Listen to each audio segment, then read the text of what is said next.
Good morning, everyone. It's us again. Me, Detelina Vasileva, the head of managed services at HeleCloud. Walter, who you know, our CTO Netherlands. Will, the DevOps. And we have a special guest today, our CEO, Dub Todorov. Hello. We were just talking behind the scenes how Walter's wearing his reInvent hoodie from which year was it? 2016. And Dob said his first reInvent was in 2014 because he missed the first year. 2013 was apparently the first reInvent. And Will hasn't attended any reInvents yet because he's busy at this time of the year helping Santa. Well, of course, what else could we be doing? Well, I hope you're following this year's reInvent at least closely. So yeah, apart from this year, we're in a slightly different situation for this year, is that I don't have to travel to Vegas and I can stay at home in my lovely warm surroundings. That must be nice. It's definitely different. So I was thinking about it. So there's been quite a few announcements, but it doesn't feel like the volume of announcements that they would normally put in 1 week. Or is that just me? Dob, you have been to more reInvents than any of us. No, I have indeed, and I think that's right. That's probably my impression from this year's reInvent as well, which clearly is a reInvent like no other. But I think this year's reInvent is really bringing the statement of a mature IT organization that is expanding capabilities, but not in a way of plenty of new services, not in a groundbreaking way whereby you are sitting there in Vegas and thinking, wow, looking at all of these new announcements, I'm going back to my business and I'll spend the following 6 months completely re-architecting everything because the world has changed.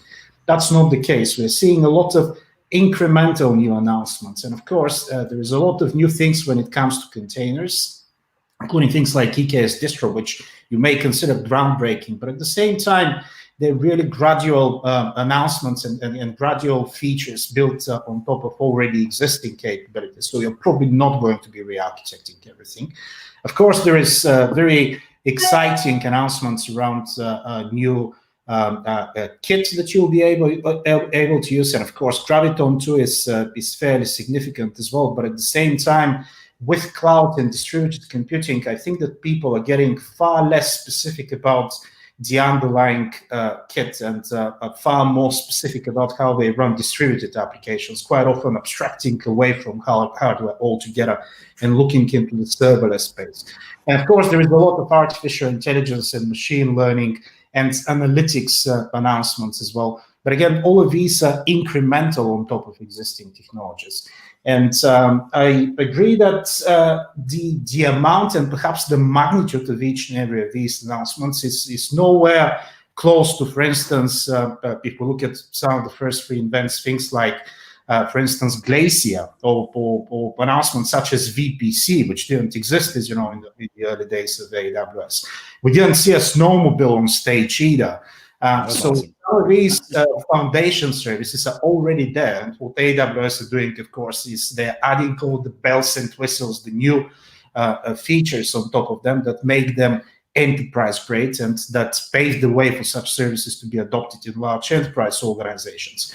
So to a degree, I actually feel quite comfortable with the level and magnitude of announcements. There is no significant change in direction. It is building upon the same trajectory, and I think that's great for our customers and for everyone that loves the AWS platform. Would you agree with that? Yeah, for me, it feels like there's a couple of things happening. One is that they're going into verticals. So you see like a travel competency for partners. They have some healthcare related, so the health data lake stuff. And then I see another set of things that are going more into applying machine learning to specific problems.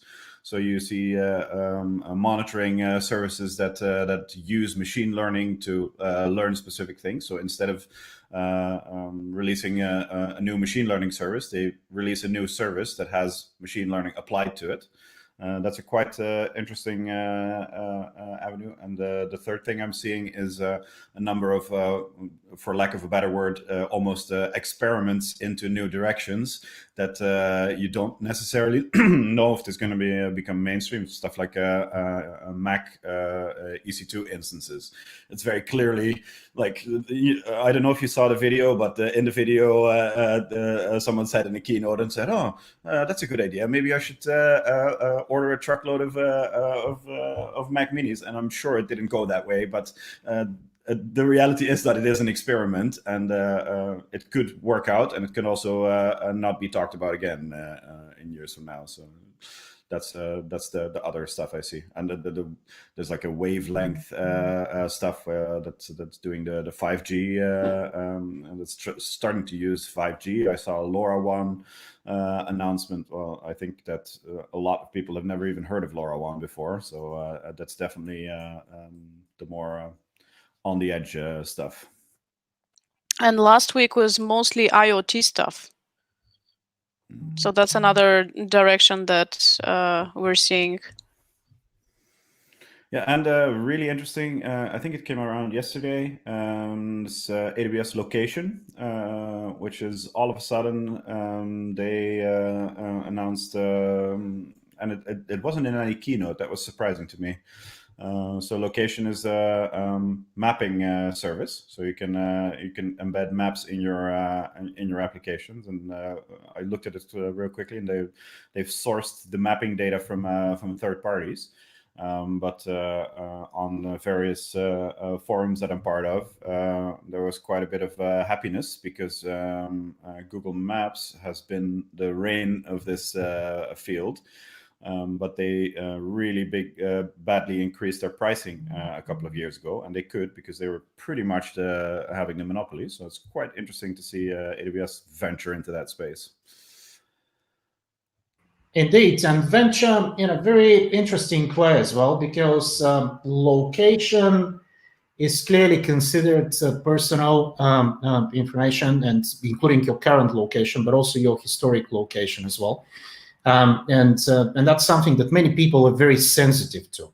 Whether that's correlated with any other data or used in its own right, of course, that's very sensitive information for many people as well.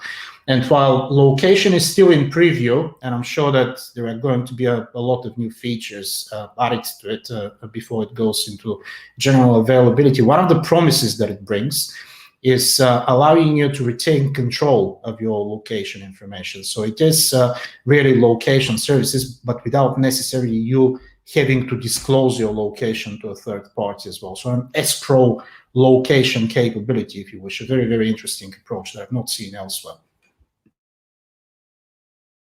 Yeah, a good note that about GDPR and sharing your location.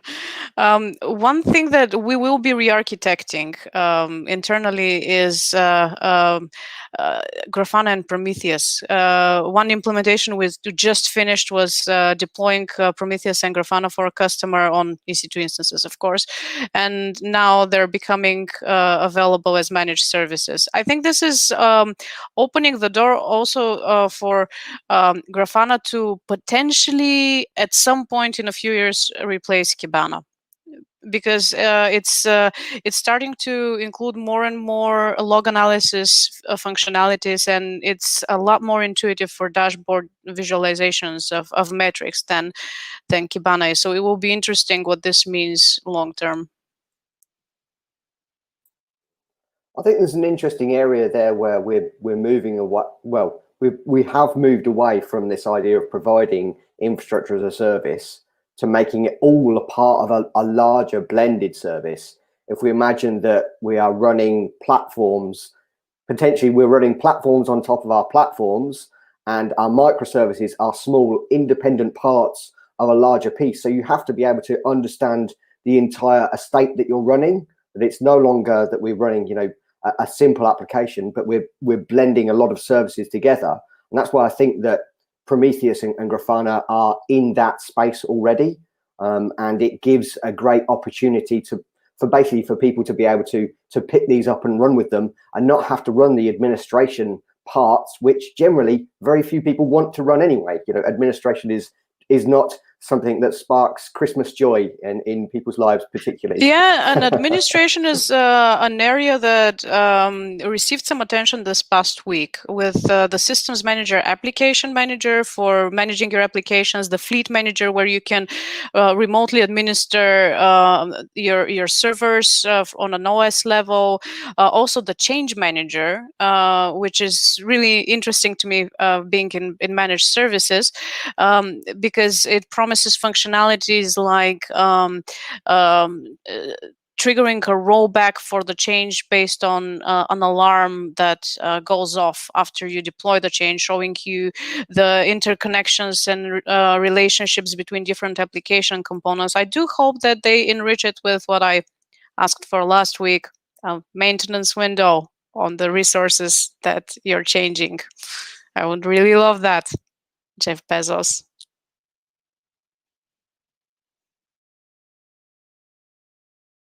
And this is the right forum to ask for requests against AWS, right? So absolutely, just absolutely. fill in the form below, and we will let them know. Well, they're already watching, so I'm sure that they'll be picking up your comments and requests live. Why wouldn't they be watching? I wanted to touch on two separate things that I was personally quite happy about. One was an almost different direction I've tasted throughout a number of announcements when it comes to open source. So I'm personally a big fan of open source and a proponent for many years. And one of the things that's always been difficult is Amazon's approach to open source. But if you look at, for instance, the Grafana announcement, one of the things that's really nice is that it's in partnership with Grafana, the company. So if you look at it, the pricing is for Grafana standard, but you can upgrade to enterprise Grafana, and it will be just simply added to your AWS bill. And so that is actually in partnership with licensing from Grafana, the company. And I'm really happy to see that it's an inclusive way of also moving some of the revenue back to the company that actually creates the Grafana technology, and then just finding a AWS specific way to implement it. So that's really good. And the second thing I found really nice was in Werner's keynote. One of the things I really liked was that he acknowledged that there is more to the world than AWS. We are a pure play AWS consulting company, but even we have to acknowledge that there is more to the world than just AWS. And one of the things I always find very difficult is when companies try to not necessarily deny, but not acknowledge that there is more to the world, and that's just not how it is out there in the real world when we do consulting projects. And so it's really nice to see that there is an inclusion of that, and with stuff like EKS and ECS anywhere, this becomes a whole different story. Now all of a sudden you can run AWS services on someone else's equipment, and for me it's quite nice to see that direction. The fleet manager as well is allowing you to administer on-prem equipment. So I think on-prem is appearing alongside AWS. It's a reality, right? So of all the customers we talk to, there are very few that can afford and have the ability to completely move away from anything else but AWS. Usually only companies that were really born in AWS are the ones that can do that. But many companies that have migrations from data centers, they always have some applications that need to run in a data center or run in a factory if you're talking about manufacturing, and just having that acknowledged and therefore included into the strategy, that really brings added value for me, at least. I was going to say it probably plays more into a larger ecosystem though, where AWS is it becomes a location where you can buy a large amount of services for your entire IT estate. So I think that that's really where we're seeing the change, is that they have the ability to both control parts in on-prem and control applications and control services, so that if you're kind of at an enterprise level, you don't require hundreds of different licensing and contracting agreements to be able to bring a comprehensive solution, which is, something that we've all experienced before with trying to go through, purchasing and creating licenses. Specifically, Walter, if you're talking about kind of open source software, can be really, really hard. And that AWS kind of starts to bring that to other users as well. I'm probably a bit more old-fashioned here in a cloud sense, and I tend to look at these announcements in a slightly different way. And that's probably the one-way street way, as opposed to necessarily the hybrid way. I remember the olden AWS days, the days of the cloud purists, where we would be very specific about the fact that cloud is cloud. It's running in the cloud. It's not running in your data centers. It's not on your kit. And people that are looking to run anything in your data centers and calling it private cloud or hybrid cloud, probably whitewashing the concept of cloud, and therefore they're very far from what we were building at AWS. And the pure cloud was really just public cloud, where everything sits on the AWS or Azure or Google or any other platform. And I have to admit that I continue to look at it this way, because otherwise cloud is really prone to whitewashing. And we have seen pretty much any old guard IT organization that is manufacturing kits or software try to call their services cloud and run it on your premises and ask you to buy kit and licenses. That's really not cloud, not at all. The way AWS are approaching it at the moment is indeed they are going into the data center, and with local zones and with wavelength, they're getting much closer to the edge or perhaps to your premises as well. However, that's with a view of facilitating adoption of cloud. It is not with a view of making your data center equivalent to the AWS platform, so that you can hybridly operate across the two and seamlessly operate across the two. I think what is happening at the moment is they're building bridges so that you can, of course, use cloud APIs and get used to containers, for instance, and really dip your toes into the ocean of cloud. However, as I said, I see that as a one-way street. It's not your continuous over multiple years coexistence across private, so-called private and public cloud.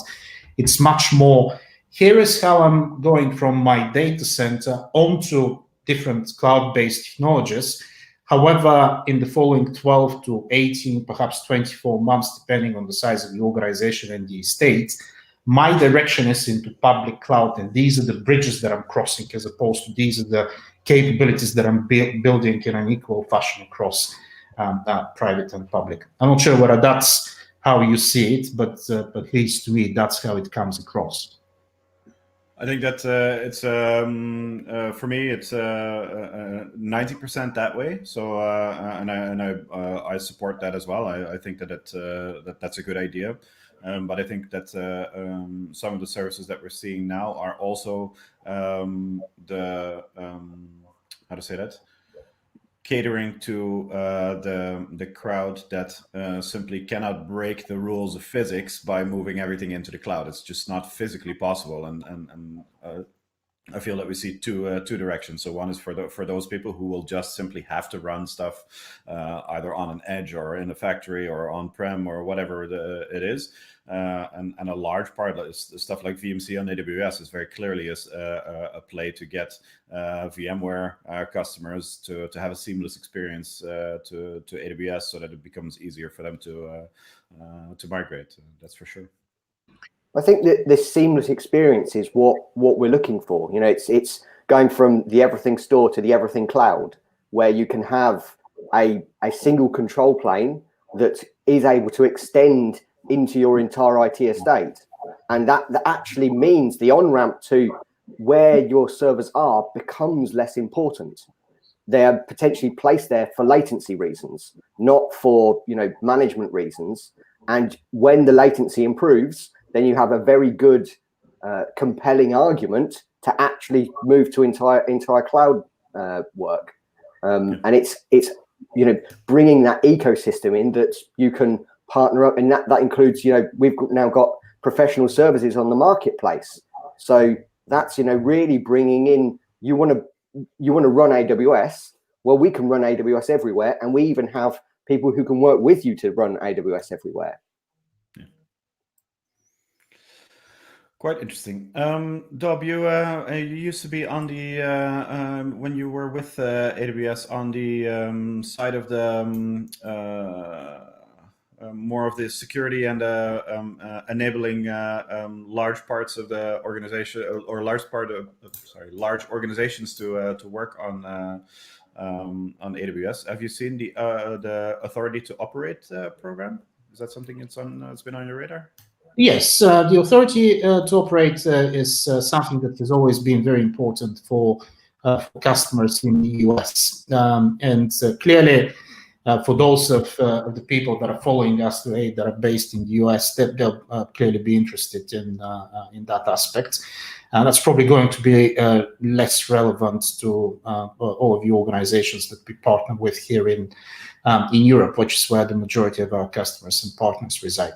If we look at the security and compliance story of re:Invent, though, I think AWS Audit Manager is one of these more significant announcements, and we have been building audit capabilities and real-time inspection and audit and alerting capabilities from a security, compliance, and general governance perspective as part of our managed services toolset, and also as part of our landing zones and the products that we implement when we engage, or accelerators, if you wish, that we implement whenever we engage with customers. And clearly such audit capabilities were grown in-house in the case of HeleCloud, out of the necessity to do it by using various tools, including CloudTrail and not just. And AWS Audit Manager is another step forward when it comes to real-time auditing and monitoring and governance of cloud infrastructure. I think that's going to be very interesting for many. Also, the well-architected tool and how you can now operate it via the API. This can also be integrated to our SIEM, and we would be able to trigger it based on CloudWatch events and connect it to our ticketing system. It's a game changer for me, because it means you can now dynamically execute the checks from the well-architected tool. I didn't catch that announcement. That's quite interesting. Yeah, the other thing that we're totally going to make use of in managed services is the cost anomaly detection, where you can set up an alarm for cost being too high or too low, both of which can mean a problem. If your costs are too low, it could be an outage, or in the more positive case, it could be something that you changed, which brought your costs down, and you need to have a look at it so that you can apply it elsewhere as well. And of course, if your cost is abnormally high for a particular service for a particular day, then it gives you the chance to react quickly before it becomes a really big bill. Of course, we didn't get our wish from last week to have the cap on costs for account, but I didn't think we would. I don't think it's in AWS's interest. I don't think that's coming anytime soon. But I did see AWS Sandbox accounts. I haven't read that in detail, though. I'm not sure whether the answer is that they're just going to provide specific types of accounts that are used for Sandbox, where you have more control on the costs. Let me pick on something that you said there, Lina. When it comes to the AWS interest, and that's probably similar to our interest as well, I think it's probably counterintuitive, and many of our customers and partners would suggest that It's not in the AWS's, or perhaps not even in HeleCloud's interest to reduce costs. But at the same time, AWS take a very long-term view on their customers, similar to, of course, the way we do at HeleCloud. And short-term revenue, short-term increases in customer spend seen as insignificant as such. And what is much more important is, of course, the longer-term relationship with the customers over the following 2, 3, 5, 10, 50 years. So therefore, optimizing spend in the interest of a longer-term relationship with a customer is a priority at AWS, and of course at HeleCloud as well. And therefore, I think these cost optimization tools, albeit in a counterintuitive fashion, actually quite important for AWS and for AWS customers, and of course for HeleCloud as well. You're right, of course, because for example, if an attacker enters your account and spins up numerous resources, making a giant bill for you, AWS is returning the money. So. Absolutely. And I hope you never get in that situation, but of course AWS is very there. Oh, no, we haven't. We've only ever read about those things. This was before HeleCloud acquired the Dutch company, so it's not on HeleCloud's history list, but it's on mine. And I can tell you that moment that you find out that your bill skyrocketed, your heart sinks into your shoes, and then luckily AWS has this covered from a customer obsession perspective. But yeah, it's definitely a thing. They pretty quickly detected as well, don't they, Walter? I'm not sure what happened in your case, whether you found or you got the email from AWS that they found. No, I found it. It was 11 o'clock in the evening, and I was just this was when I was running a business of 10 people, and I was just in the evening calmly doing something, and I happened to scroll by the cost explorer, and all of a sudden there's like a massive number there, and I'm like, huh, that doesn't make any. Oh no, and then sliding scale down. So that was not a great experience. But let's not get into that. One of the things I wanted to touch on that probably makes Will excited. It made me excited, except that I don't touch that much actual engineering anymore. Is the Cloud Shell stuff. Initially, I wasn't super excited because it's browser-based, but luckily, very quickly, people figured out that you can just do it from a terminal, and it has an API as well. So I saw a Visual Studio Code plugin is already in the works, and I think that AWS was late in the game, considering that literally every other competitor already had this. But I'm really happy that this is a thing now, and hopefully we can get rid of this giant keep 700 account credentials in your local's environment. All I need now is that it is embedded into the service you're actually operating. You don't have to go to if you're on the browser, you have to go to another tab to have it open. And I don't want that. I want it embedded like a Quake terminal. I don't know, is that an appropriate reference? I can bring a Quake terminal down over the top. I was thinking exactly that when you said it, like in a game where it comes down and then you said it. Perfect. I also like the fact that it starts to promote, although not necessarily in a very pushy way, but it starts to promote the discipline of infrastructure as code, because that's what you're going to be doing this show. Rather than clicking in a console and launching instances and doing things manually, it really promotes automation and you using the shell for the purposes of launching and generally orchestrating, managing in a much wider context things at scale, using templates, using some orchestration platform or scripts or whatever else you may be using, but not clicking around in the console and launching instances in a non-scalable and non-sustainable fashion, which is perhaps what the console has been teaching people to do for the last 10 years. At the same time, the fleet manager is I think targeted more for the environments that are mutable, because it allows you to make changes to the running operating system of multiple instances without logging onto them. Yeah. So I guess AWS tried to please both ends. Well, the fact that you got these capabilities doesn't mean that you have to use them. That's true, but I think that as much as we all want to live in an immutable infrastructure kind of world, where the reality, especially the enterprise world, is very far from that. If you happen to be in control of your code, then you can go there and get there, and we've done it for a number of customers. But if you have custom off-the-shelf software, then it's almost impossible unless it happens to be architected for horizontal scalability, and that almost implies immutable infrastructure. So I think we have a ways to go there. I used to call immutable infrastructure the holy grail, because everyone wants to go there, but no one hasn't found it exactly yet, because it requires some amazing discipline on the part of the people who operate it, because everyone will always be like, but there's this one exception right now that is an emergency and requires me to treat my infrastructure as mutable.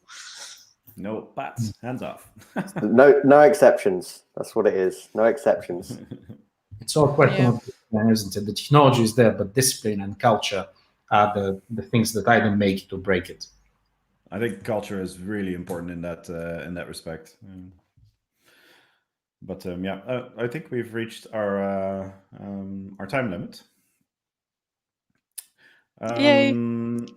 Yay!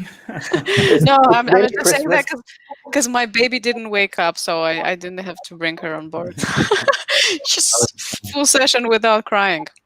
I've turned my lights on, so it's not been too annoying. You can see Rudolph's nose flashing. Well, please stop. I will make fun of you. Oh yes. If you were an Eastern European like me, you wouldn't know how to jiggle those bells. Oh, okay. I'm not sure I do really. I'll say no more.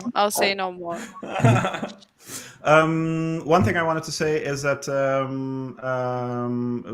Lina and me will be doing this into the new year on a most likely a weekly basis, where we'll discuss cloud and all the things that are in our sphere of interest. So we're looking forward to doing that, but you'll hear announcements of that soon. So for now, this concludes our reInvent coverage. Dob, thank you very much for making time for us this early in the morning. You're the one in the UK that where it's even an hour. Oh, sorry. Will is also in the UK. Oh, No, he's in Laplandia, the North Pole. I don't even know what time it is where Will is. Yeah, I've got to go back to making toys. We've got to rush on. You should make vaccines this year. Santa's bringing vaccines to everyone. Let's make the most of what we've had at reInvent. Incremental changes, but clearly important ones. And I'm sure that our customers and partners will love them. Yes. Thanks, Will. Thanks, Dob. Thanks, Lina. And have a nice Christmas. Bye. Happy holidays. Happy holidays. Bye now.